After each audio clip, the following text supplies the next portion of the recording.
Yeah, here we have a mandate because we are adhering to the principles of Black Talklandia. And that mandate requires us, in the tradition of Black Talk Radio, to have the difficult discussions about how this world got to be so very messy when it comes to issues of race, gender, culture, identity, politics, and the law. Now, these conversations are necessary.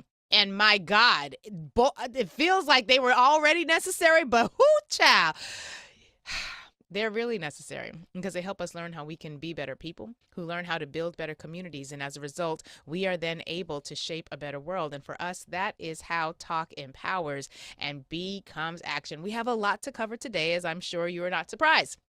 Lots to get to. We're going to talk about some of the congressional, and I shouldn't say congressional, the actions that took place yesterday from the executive.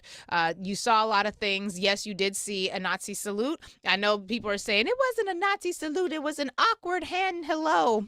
That was a Nazi salute. Ich war in Stuttgart gewohnt und ich weiß, dass diesem war und Heil Hitler. Okay, that's what it was. I was born in Germany, and I know that was a Heil Hitler salute because I know it when I see it. And in fact, everybody knew it when they saw it. Interestingly enough, though, some institutions defended it. Institutions that have a history of advocating on behalf of people who were victimized by that very salute, who chose to say, well, we know times are tense. We don't think it was a Nazi salute. And I'm like, really? You don't think it was a Nazi salute? You who funded campaigns against Black elected officials because you thought that they were not going to be sufficiently supportive of Israel? The you organization? You can guess which one it is.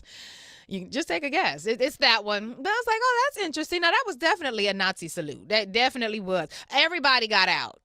Everybody, all the criminals, all the degenerates, as some have called them, the hillbilly port, everybody got a pardon. You get a pardon, and you get a pardon, and you get a pardon, which was interesting because we had just seen J.D. Vance, who is he still the vice president? I feel like I don't know, because half the time that Donald Trump came out to talk about all the things he was trying to do, he had elongated Muskrat with him. He did not have junior varsity Vance with him at all. And then I saw him. I was like, oh, wait, he's still here. Okay, he's still there. But yeah, J.D. Vance, had said that there's no way we're going to be able to let everybody out because some people actually committed acts of violence. It wasn't everybody, but it was some people, and it can't be everybody. And then Pam, the bombshell Blondie, what's her last name? Bondi?